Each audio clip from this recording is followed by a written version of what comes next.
Mapagpalang araw po sa inyong lahat. Welcome to DJ Sean Stories. Turn on your notification bell, like and subscribe para sa crime stories araw-araw. Kamakailan lamang nagtrending ang pagkamatay ng isang Taiwanese social media influencer. Ang babaeng ito ay nagtrending hindi dahil sa kanyang magagandang content, kundi dahil ang babae ay natagpuang wala ng buhay at hubot-hubad pa sa loob ng isang hotel. Pero sino nga ba ang influencer na ito at ano ang katotohanan sa likod ng mapait niyang sinapit? Ang babaeng ngang biktima ay kinilalang si Iris Shise, 31 years old. Taong 1993 nang ipinanganak si Iris sa Taiwan na ang tunay na pangalan ay Hsieh Yushin. Bata pa lamang, pangarap na ni Iris na maging isang nurse. Kaya naman, ginawa ng dalaga ang lahat para siya ay makapag-aral sa pangarap niyang eskwelahan, ang Central Taiwan University of Science and Technology. Marami ngang ginawang sakripisyo si Iris habang siya ay nag-aaral. At matapos ngang ilang taon, graduate ang dalaga at nagtrabaho sa isang ospital. Kalaunan nga, nakilala si Iris bilang maalagang nurse at tinatawag siyang most beautiful nurse ng kanyang mga pasyente. At sa labas nga ng kanyang trabaho, ine-explore ni Iris ang fashion. Nahilig ang nurse sa paggamit ng mga beauty products at nag-ipon nga ng pera para sa pag-enhance ng kanyang katawan. At ang mga selfie nga ni Iris ay kanyang pinupost sa social media hanggang ang isa nga sa mga video ni Iris ay nagtrending. Nakasuot lamang ang nurse ng simpleng t-shirt habang nakaladlad ang mahaba niyang buhok. Marami nga ang humahanga sa taglay na ganda ni Iris. Ko doon, hindi din sila makapaniwala na isang nurse pala si Iris. Mula nga noon, dumami na ang mga followers ni Iris sa social media. Binansagan din si Iris na nurse goddess dahil sa taglay niyang maladyosang itsura at magandang hubog ng katawan. Kaya naman dito na nagsimula ang pagiging influencer at content creator ni Iris. Napakabilis nga ng pag-akyat ng dami ng followers ng dalaga, kung saan tuwang-tuwa nga si Iris sa atensyon na kanyang natatanggap. At dito na nga napagtanto ni Iris na ayaw na niyang maging isang nurse kahit noon ay minimithi niya ito. Gusto na kasi ni Iris na humarap sa kamera kung saan maraming nakakapanood sa kanya. Kaya naman, dali-daling nag-resign si Iris bilang nurse para i-pursue ang kanyang pagiging professional media star. Subalit hindi inakala ni Iris na hindi pala magiging madali ang kanyang piniling desisyon. At taong 2019 na nag-post nga si Iris ng content kung saan nakasuot siya ng swimsuit at nasa fishing camp habang nakikipag-interact sa kanyang mga fans sa livestream. At ilan nga sa mga nakapanood sa dalaga ay hindi nagustuhan ang content ng nurse at umani nga ito ng controversial online. Ay nga sa mga netizens, wala naman daw atang konting kahihiyan si Iris para nga sa kanila ipinapahiya umano ni Iris ang nursing profession. Samantala, ang mga lalaking followers naman ni Iris ay pinuri siya para sa kanyang pagiging matapang at sinabi nga nilang ipinapakita lamang ni Iris ang pagiging totoo ng dalaga. Ang kontrobersya nga tungkol kay Iris ay pinag-usapan online, kaya naman ang kanyang content ay lalong lumakas. At dahil nga sa nangyari, mas napabilis ang pagsikat ng dalaga. Na-realize nga ng nurse na ang negative publicity ang magpapabilis sa kanyang pagsikat at ito nga ang ginawa ni Iris. Sa isang post nga ni Iris sa sikat na Louvre Pyramid, tinanggal niya ang kanyang coat at nagpa-picture na nakasuot lamang ng maikling damit. Hindi naman pinansin ni Iris ang ibang turistang nakatingin sa kanya. Natigil lamang nga sa pagkuha ng larawan si Iris nang dumating ang mga pulis na sumaway sa kanyang ginagawa sa pagsuot ng malaluswang kasuotan. Sa Switzerland naman, napakalabig nga ng panahon na iyon. Pero nag-post si Iris ng isang larawan kung saan nakasuot lamang siya ng damit pang loob habang ang ibang mga tao ay nakasuot ng makapal na mga jacket. Ang mga post nga na ito ni Iris ay nagdagdag sa kanya ng mga followers pero nakatanggap din ang nurse ng mga pambabatikos. Ayon sa mga bashers ng dalaga, si Iris daw ay attention seeker, masyadong bulgar at may nagsabi pa nga na sinisira umano ni Irish ang imahe ng bansang Taiwan sa tuwing may ginagawa itong mali sa ibang bansa. At imbis nga na malungkot, hinarap ni Irish ang kanyang mga bashers. Sinagot ng nurse ang mga bumabatikos sa kanya at sinabing kahit nilalamig siya, gusto daw niyang magpicture lamang na ganon ang mga kasuotan. Maikling damit at kaakit-akit. Hindi nagtagal, pinasok na nga din ni Irish ang pagiging model sa OnlyFans. Ang matapang nga na ugali ni Irish ay nagbigay sa kanya ng malaki at loyal na fanbase. Hindi nagtagal, nakilala nga si Irish hindi lamang sa buong Taiwan pero maging sa ibang bansa. Nagkaroon na din ang nurse ng mga endorsement at naiimbitahan na din siya sa mga events. At sa isang event, nag-cruise nga ang landas ni Irish at ng isang sikat na rapper. Ang lalaking rapper ay kinilalang si Wei Ming Chi, 42 years old o mas kilala bilang Nemi. Si Nemi ay isang Malaysian composer, filmmaker, actor at rapper. Taong 2007 nang nakilala ang lalaki dahil sa nilabas niyang controversial na kanta kung saan binabatikos niya ang gobyerno ng Malaysia. Inaresto nga ng mga pulis si Nemi dahil para sa kanila may nilabag na batas ang lalaki sa kanilang bansa. At dahil nga sa kontrobersya na ito, nakilala si Nemi bilang isang matapang na artist at ito nga ang tumatak sa kanyang buong career. Hindi naman nakulong si Nemi at pinili niyang umalis sa kanyang bansang Malaysia o bilang self-imposed exile. At bumalik nga siya ng Malaysia makalipas ang ilang taon. Taong 2011 naman, nang may dinirek at pinagbidahang pelikula si Nemi. Pinag-usapan nga ang pelikulang ito dahil sa mapanukso nitong tema. Sa kabilangan nito, marami pa din ang nanonood sa pelikula at ito nga ay naging box office pa. Katagalan nga, ipinagpatuloy ni Nemi ang paggawa ng kanta ng mga controversial. At kahit na nakakatanggap si Nemi ng mga pambabatikos, ipinagpatuloy niya ang kanyang pagiging creative dahil naniniwala siyang walang dapat restriction sa art. At dahil nga sa mga inilabas na pelikula ni Nemi, siya ay na-blacklist at sumailalim sa censorship kung saan balak siyang tanggalan ng karapatan sa paggawa ng mga pelikula. At taong 2024, ang kanta nga ni Nemi ay umani ng pambabatikos matapos akusahan ng Chinese authorities ang kanyang kanta na kinukot siya umano ang liderato ng pamahalaan. Dahil dito, naban nga sa iba't ibang platform si Nemi at tinawag na artist na may bad record. Matapos nga ang pagkikita ni Nemi at Irish, nagkasundo silang gumawa ng isang collaboration video project. Gusto ng dalaga na gumawa ng isang event na tiyak pag-uusapan ng tao kaya humingi siya ng tulong kay Nemi. At para nga kay Irish, ang pakikipag-collab sa controversial figure na si Nemi ay magdadala sa kanya ng mas mataas na kasikatan. Agad namang pumayag ang rapper na makipag-collab kay Irish para muli siyang makabangon mula sa mga pambabatikos sa kanya. Subalit ang hindi alam ng dalaga, hindi basta-basta ang rapper. Kakaibang mag-isip ang rapper. Gumagawa ito ng mga weird na bagay at padalos-dalos sa kanyang aksyon para lamang sumikat. At ang isang patunay nga dyan ay ang ginawa ni Nemi ng April 2024. Nagulat ang mga fan nang nalaman nila na pumanaw na si Nemi. Pero ang katotohanan, parte lang pala ito ng kanyang music video. October 20, 2025 nang lumipad naman si Irish mula Taiwan papuntang Kuala Lumpur para makipagkita kay Nemi. At pagdating nga ni Irish, ang nurse ay nag-check-in sa isang 5-star hotel. At makalipas naman ang 2 araw, dumating naman si Nemi sa unit na nirentahan ni Irish. Nag-usap nga ang dalawa at nagbigay ng kani-kanilang idea para sa kanilang collaboration project sa loob ng kanilang hotel room. At nang kinagabihan, nagdesisyon ang dalawa na uminom ng alak.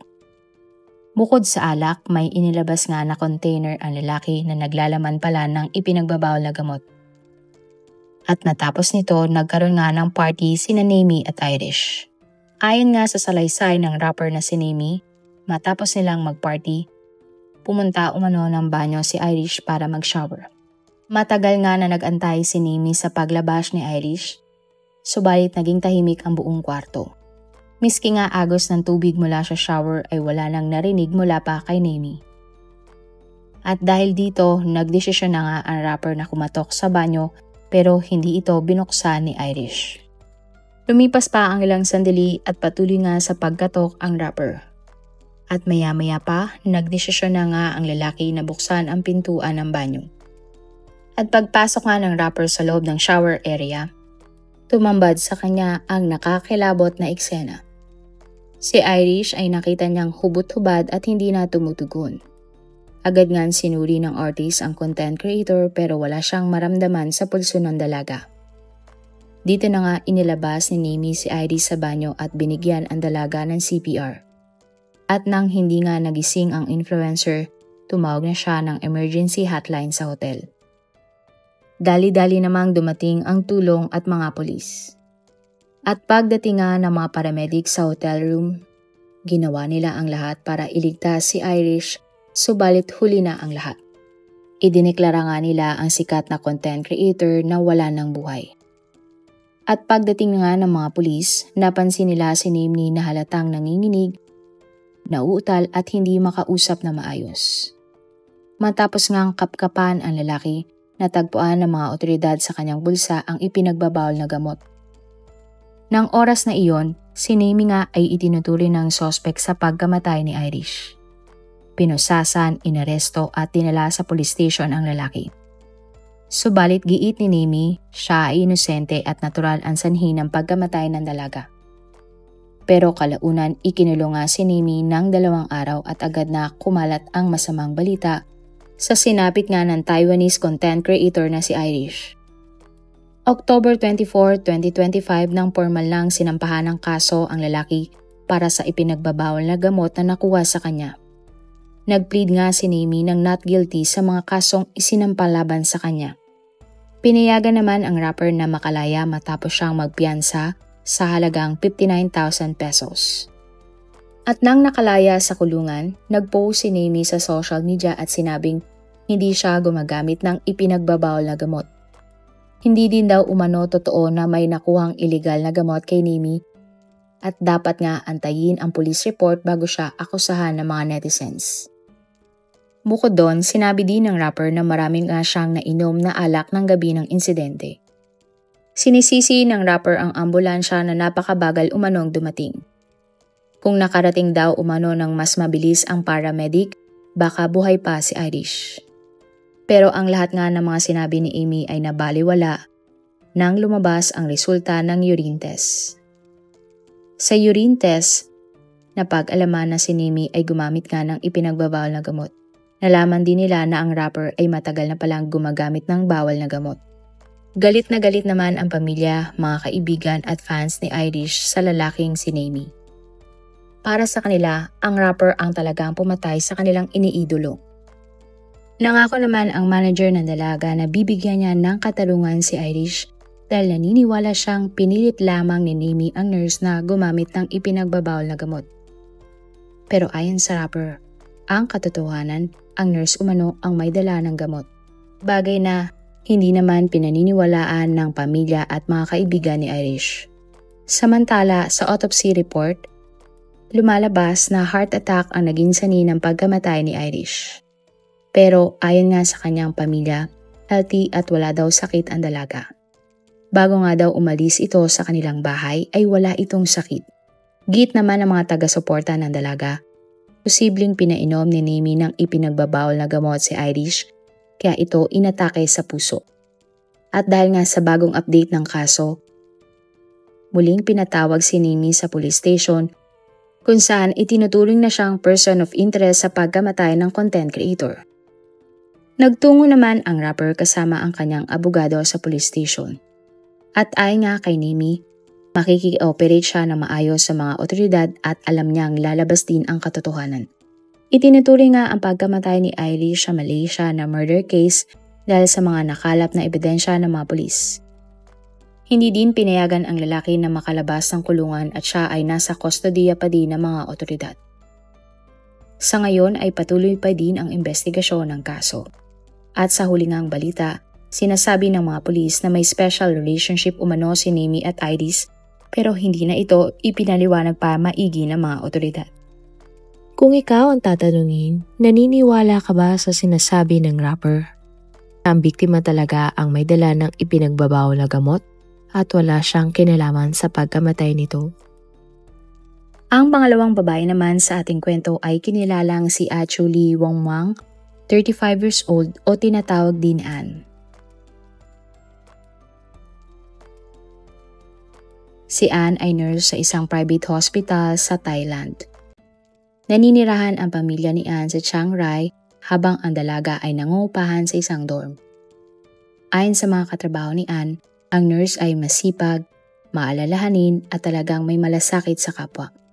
Maski nga daw may sakit na si Ann, ayaw nitong umabsent dahil gusto niya magtrabaho para sa kanyang mga pasyente. Subalit May 21, 2025, nang nagulat nga ang mga katrabaho ni Ann dahil duty na ang dalaga pero wala pa ito sa kanilang ospital. Sinubukan nilang i-text o tawagan ng nurse pero hindi ito sumasagot. At makalipas nga ang isang oras, nagdesisyon na ang dalawang mga katrabaho ni Ann na puntahan na ang boarding house ng dalaga. At pagdating nga sa lugar, sarado ang pinto ng room 211 at walang sumasagot sa kwarto ni Ann. Kaya naman humingi na ng tulong ang dalawang nurse sa landlord ng paupahan. At nang dumating nga ang landlord ng paupahan, agad niyang inabot ang susi ng room 211 at dali-dali namang binuksan ng dalawang nurse ang pintuan. At matapos nga ang ilang hakbang sa loob ng kwarto, napasigaw na lamang ang mga dalaga sa kanilang nakita. Sa kama kasi, natagpuan nila si Ann na nakasuot lamang na damit pang ibaba at wala itong malay. Ang dalawang nurse nga ay tumawag sa kanilang ospital na kanilang pinagtatrabahuhan para humingi ng tulong. Agad namang dumating ang ambulansya na sinubukan pang iligtas si Ann pero huli na ang lahat at idineklara nga si Ann na wala ng buhay. Agad namang dinala sa ospital si Ann para sumailalim sa autopsy. At base nga sa autopsy report, nasawi ang nurse dahil sa pananakal at napag-alaman din na pinagsamantalahan pa si Ann bago siya paslangin. Sa investigasyon nga ng mga otoridad, nawawala ang kotse ng nurse kung saan niya pinark ito. Bukod doon, nawawala din ang gintong singsing, kwintas at bracelet ni Ann. Ayon nga sa mga kapwa nurse ni Ann, matagal nang pinag-iipunan ng babae ang gintong alahas na iyon. Napag-alaman din na walang pinto o bintana na pweresang binuksan o forced entry sa unit ni Ann. Kaya naman ang hinala ng mga pulis, kilala ni Ann ang pumasok sa kanyang kwarto. Agad namang pinanood ng mga investigador ang kuha ng CCTV sa paupahan. At sa kuha nga ng CCTV, nakita nila ang isang lalaki na pumasok sa unit ni Ann. At makalipas nga ang ilang minuto, kita siyang lumabas ng unit na nagmamadali, may bit-bit na bag at susi ng kotse. Nakunan din ng CCTV ang kaparehong lalaki sa labas ng compound habang minamaneho ang kotse ng biktima palayo. Ginamit nga ng mga investigador ang footage na ito upang subaybayan ang direksyong tinahak ng kotse matapos mangyari ang krimen. Gamit ang mga traffic camera at CCTV sa mga kalsada, natunton ng mga pulis ang Nissan sedan na pagmay-may-ari ng biktima na naiwan sa parking area ng isang mall sa Chaweng Beach. Ang lalaking pumasok nga sa unit ni Ann at ang lalaking nag-iwan ng kotse ng biktima ay iisa. Agad na pinuntahan ng mga pulis ang kotse ni Ann at siniyasat nila ang loob ng kotse. Sa loob nga ng kotse natagpuan nila ang mga bakas ng dugo, personal na gamit ni Ann at ilang fingerprint na sumailalim nga sa mga test. Sa pagtatanong-tanong naman sa mga kapitbahay ni Ann, nalaman ng mga otoridad na isang lalaki pala ang nakita ng ibang mga residente ng gabi ng krimen. Ang lalaki ay kinilalang si Suwat Kyutong, 33 years old. Si Suwat ay kasentahan ng nursing aide na nakatira sa room 10. At ay nga sa residente ng dorm, may access umano ang suspect sa compound at nakakalabas-pasok ang lalaki sa dorm. At dahil nga sa mga ebidensya na ito, sinimulan na ng mga pulis na hanapin ang lalaki. At May 23, 2025, nang tuluyan nang naaresto ng mga pulis si Suwat sa kalapit na barangay kung saan inabandona ang kotse ni Ann. At sa police station nga, inamin ni Suwat ang ginawa niyang krimen. May mga galos at pasapa sa braso at leeg si Suwat nang siya ay inaresto. Ito ay pinaniniwalaang resulta ng pakikipagbuno sa kanya ng biktima.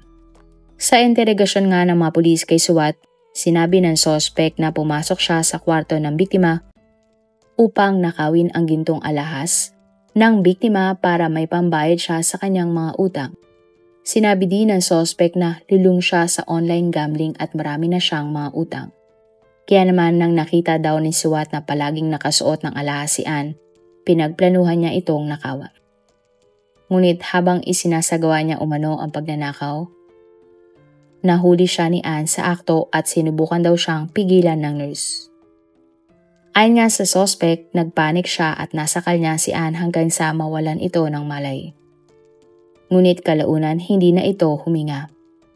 Pagkatapos ngang nakawin ng suspect ang mga gintong alahas ng biktima, siya ay dali-daling tumakas gamit ang sasakyan ng biktima. Sa kasamang palad, hindi naman na-recover pa ang mga alahas na ninakaw ng suspect dahil naibenta niya na ito sa halagang 210,000 pesos. At kalaunan nga, si Suwat ay kinasuhan ng murder, robbery, resulting in death, unlawful entry, at theft of vehicle. Kasalukuyan siyang nakakulong sa Surat Thani Provincial Jail habang ginagawa ang formal na paglilitis. Ayon sa mga otoridad, posibleng maharap si Suwat sa parusang kamatayan habang buhay na pagkakakulong sa Thailand, depende sa magiging resulta ng hatol ng korte.